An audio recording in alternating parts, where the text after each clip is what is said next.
Ano nga bang sikreto sa burst damage ng bagong Nathan? Sa Mobile Legends Guide na to, pag-uusapan natin yung mga binago sa kanya at kung bakit mas malakas na siya mang-burst ngayon.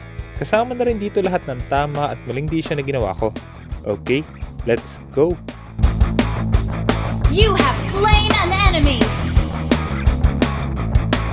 Double kill!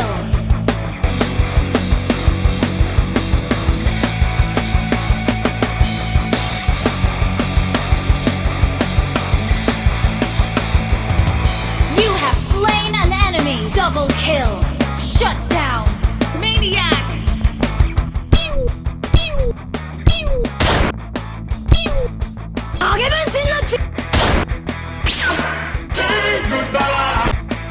Killing spree! Double kill!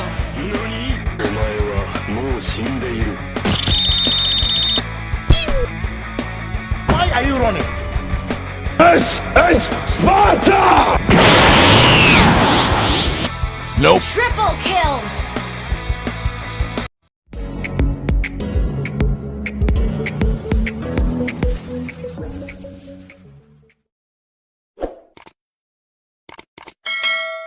Sa laro na to, Jungle Nathan pa rin yung gagawin natin. Ito na yung emblem at item build na gagamitin natin dahil sa mga binago sa kanya. Mamaya pag-uusapan din natin kung ano yung bagay na item build kapag Gold Lane Nathan yung ginawa natin. Unang binago sa kanya, hindi na gumagana yung mga magic pen. Ibig sabihin, kung gusto natin magkaroon ng magic pen si Nathan, kailangan natin mag-build ng physical pen. Yun yung dahilan kung bakit hindi na tayo pwede mag-build ng magic pen boots, genius wand at divine glaive. Hindi na rin gumagana yung magic pen sa emblem, kaya hindi na maganda sa kanya yung mage emblem tsaka yung support emblem. Ibig sabihin din nun, wala nang hybrid pen para kay Nathan. Yun din yung dahilan kaya mas maganda mag-assassin emblem na lang tayo na merong killing spree. Pagdating naman sa laro na to, gagawin lang natin yung basic rotation. Pagtapos natin makuha yung blue buff, kuha tayo ng Lito tapos kunin natin lahat ng farm sa kabilang side. Medyo maaga nga lang mamamatay yung top lane at mid lane natin, pero babawi tayo sa bottom lane kasi doon tayo mag-rotate. Ang problema nga lang, hindi ko in-expect na ganito yung mangyayari. Ay, yung nga pala, malilipat pala yun, sabi ko na. Mauusog nga pala yun, nagpa-stuck lang ako eh.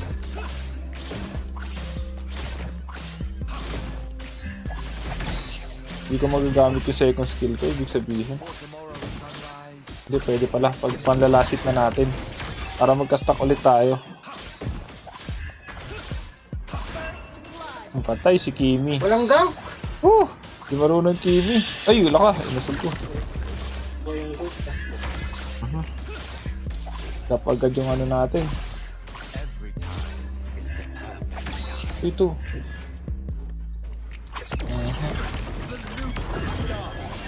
Okay.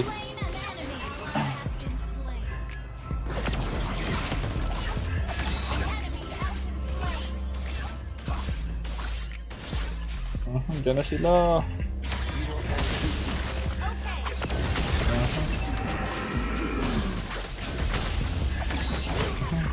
Ito isa. Ito walang ulti. Bakit tayo niya mag-ulti? Tan mo lang. Yan lang, may Angela.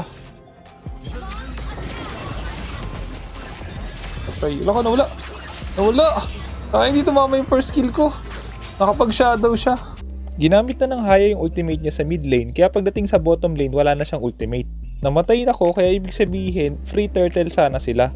Buti na lang napakaganda ng ginawa ng Kagura natin. At dahil namatay yung Hayabusa ng kalaban, ibig sabihin pwede natin kunin yung turtle. Ang problema nga lang, dahil magiging low HP yung mga kakampi natin, kaya hindi natin kailangan pilitin mag-turtle agad. Isa pa sa binago kay Nathan is yung ultimate niya. Mas pinabilis nila yung cooldown nun, tapos imbis na dash every 2 seconds, ginawa nilang blink yon. Isang beses mo na lang pwede gamitin yung ultimate niya, kapag ginamit mo yon, magpapalit kayo ng pwesto ng clone. Maliban doon, kapag nagpalit kayo ng pwesto ng clone, mababawasan yung cooldown ng first skill tsaka second skill. Kaya kung gusto nating i-maximize yung first skill at second skill niya, dapat gamitin muna natin yon bago tayo makipagpalit sa clone. Isa yun sa dahilan kung bakit mas masakit na si Nathan ngayon. Dahil nga mas mabilis na yung cooldown ng first skill at second skill kapag nakipagpalit tayo sa clone, kaya mas mabilis natin mababurst yung mga kalaban. Isa pang binago sa ultimate niya, mas mahaba na rin yung range ng clone. Ibig sabihin, hindi na basta-basta mapuputol yon kapag lumayo tayo ng konti. Pagdating naman sa sitwasyon na to, dahil hindi pa rin kinukuha ng kalaban yung turtle, kaya dapat kunin pa rin natin yon. At dahil magiging aggressive yung kalaban, kaya ito yung mangyayari.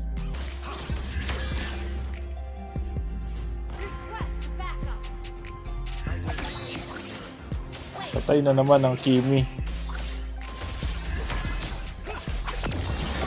Ay, nakatang kupulot. Patay, retry god. Triggers, na-stun siya. Uy, bumalik ako. Ano?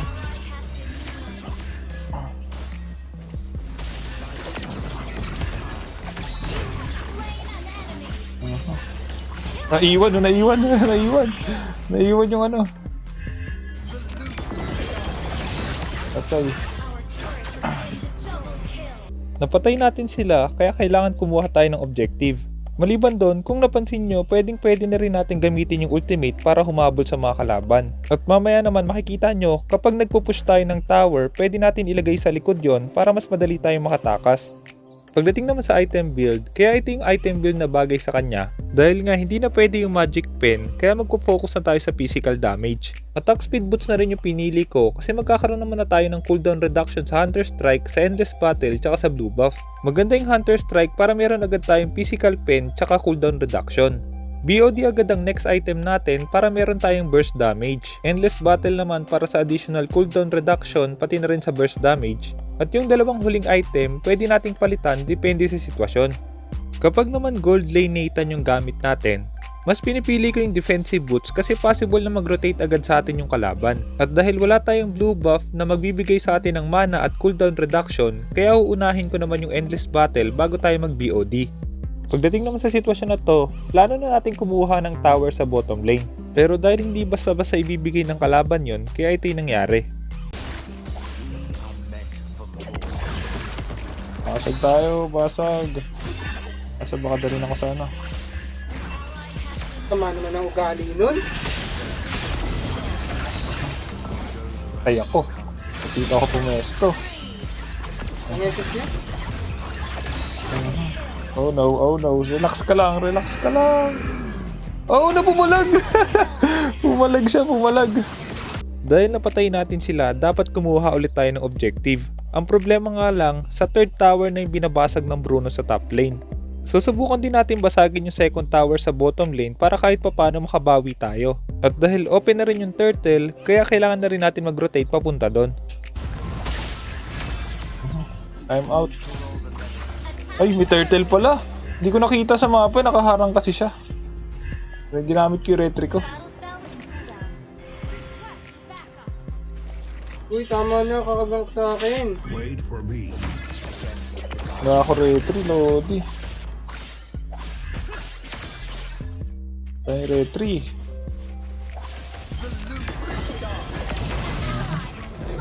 Oh no. Patay ka na. Patay ka na. Isa pa. Uy, nakakapatay na yung Kimi. Umapatay na yung Kimi. Grabe naman yung Kimi. Last man lasik. Killer Kimi na siya.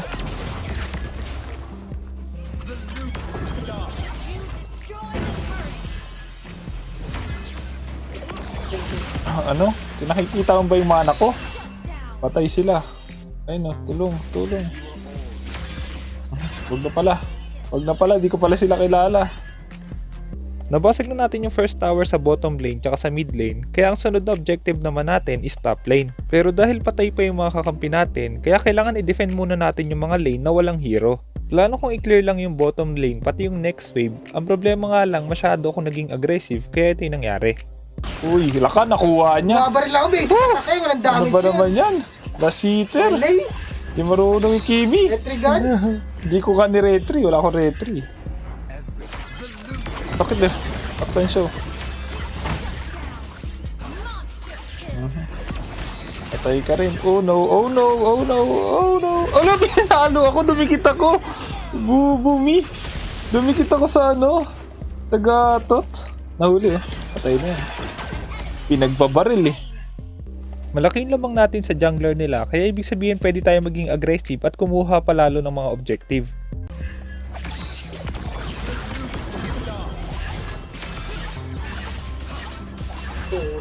Yan. Walang... Ang takas!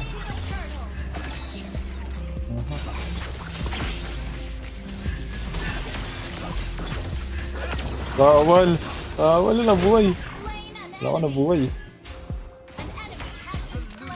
Nakuha na natin yung turtle at gaya nga ng sabi ko kanina, kailangan na natin mag-focus sa top lane. Ang hindi ko nga lang ine-expect, kapag iniwan ko pala yung kakampi ko sa mid lane, ito yung mangyayari. Red ping. Wala ka. Nagre-red ping tayo guys. Nagre-red ka? Ako nagre-red ping nga. Boom.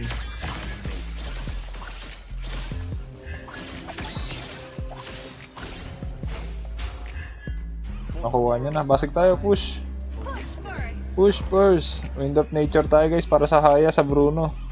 Tsaka sino pa isa, tsaka Silong. Basta.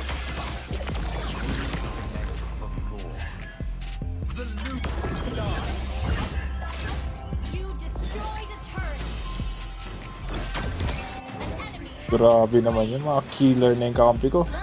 Trabaho tayo, trabaho.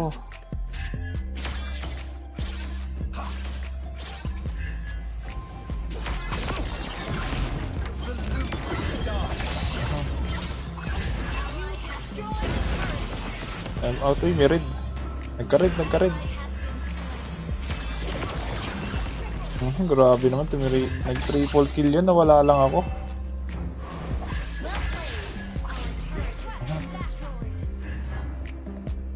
Wala pa akong wind of nature, kulang pa eh.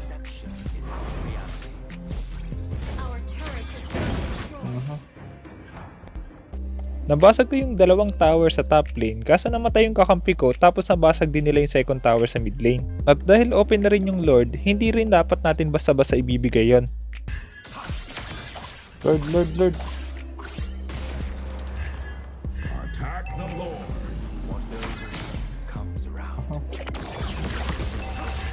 Ano Lord ba? Hindi pa. Hintayin niyo ako. Wait for me. Imo tayo guys, imo. Kasi pag namatay ako dito, crucial eh.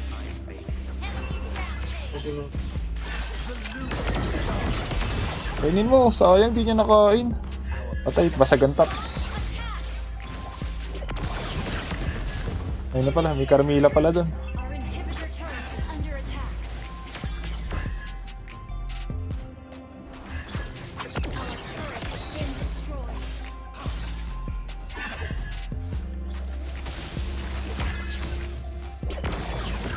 Ayaw tumama na second skill ko. Baka may ano dyan, may silong. Ayun na nga. Attack the Lord. Attack the Lord.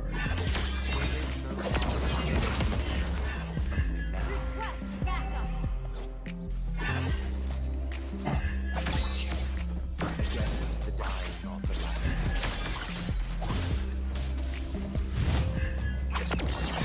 backup. Reset mo lang. Sige, reset mo lang. Oh no.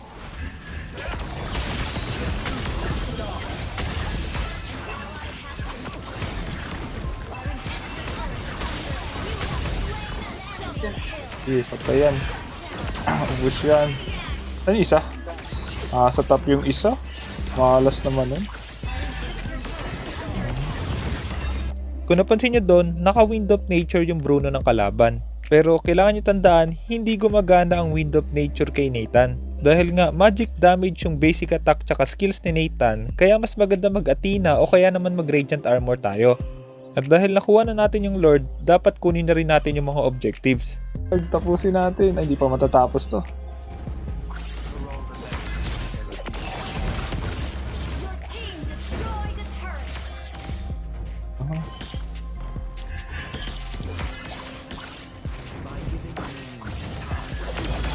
Wala ate. Ubus yung buhay.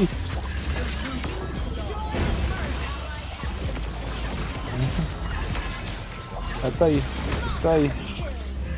Ang daya ni Nathan. Masyado siyang masakit. Your team destroyed. Kalahati agad yung ano.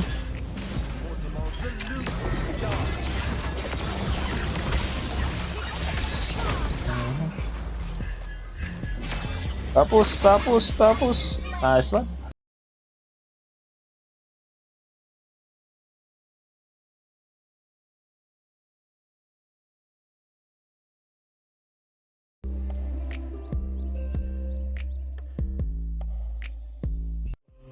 Kaya kung hindi ka pa nakasubscribe, hit mo na yung subscribe pati yung notification bell. Basta lagi mo lang tatandaan, kung gusto mo mag-improve, just master the basics. I'm out.